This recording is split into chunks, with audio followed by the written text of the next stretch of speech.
waa shacabka magaalada Baydhabo oo ka banaanbaxaya masiibadii qaran ee ka dhacday Sabtidii magaalada Muqdisho caasimadda dalka Soomaaliya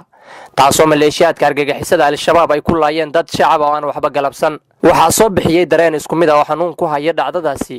iyagoon u duceynayay dadkii halkaasi waxyeelada ka soo gaartay kumanaan dad ah oo muujinayay dareenkooda ku aadan masiibada qaran ee dhacday ayaa waxa socday ka soo bilaabeen garoonka kubadda cagta ee Dr. Ayub Stadium ee magaalada Baydhabo waxaan ay ku dhawaaqayeen arayo ay kaga soo horjeedeen ficilada foosha xun ee ay geystaan al-shabaab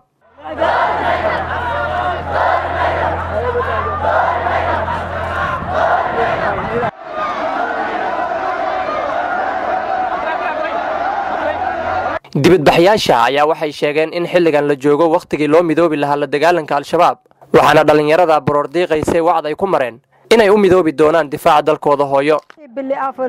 أفراد مقالة مقدشة إسقاس كصاب إلا وكحولو شعب كقدمادي عدي أنا ونفر كفر قلب بدنا دت كل هنجال وشعب أنت لما تعلن حريصة أنت باق قبطان علن ضي كان أنا أذكر أملا عدو دت كل ما أذكر أملا دير قالنا عدو دونا أذكر أملا سروال دب قاب قالنا ويانا أنا لحن جراحة جاك بأبصلوا ما يقبصنا دت كل حسوي أو كل هم اللي دري صحون دمالي دم نقدي لك أسواي ده طعم صايص كان لا يراي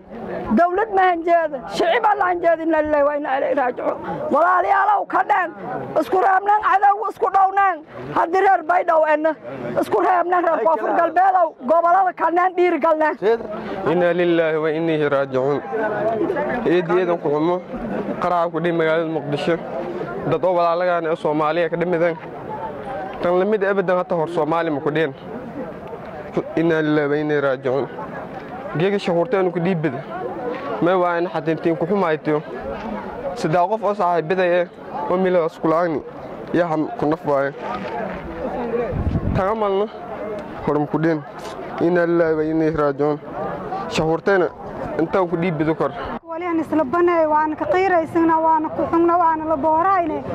دعدي حمر زوبك ديدي من إسلام وديك مسلم وتاسك خان عومله قدرت ربي لكن مركزت كان إنتو قدام بنتون كدكتون هذا ولا إن شاءنا إنك تمسك سوبين ديدنا يا أجو دتك يا نينكي دلا يا أجو ديدنا يا أجو وحكستنا ديارة ما أنت واحد سكاي كان إلى يوم مدي هذا كبعدي نمي ذا صومالي مركز جوكت إلى برع إلى قرن إلى بوساس إلى بيدو ما أنت الاستراتيجية إلى يوتياكم يذون كدك إلى يوتي صومالي ficilada waxooshnimada ah ee al-shabaab ay sameeyaan ayaa ah kuwa mar walba bulshada Soomaaliyeed ku abuura murugo balse xasuuqan ka dhacay isgooska Zoba ee magaalada Muqdisho ayaa u muuqda mid midaynaya ummadda Soomaaliyeed maadaama al-shabaab go'aan ay ku gaareen in shacabka Soomaaliyeed dhamaantood ay yihiin dambiilayaal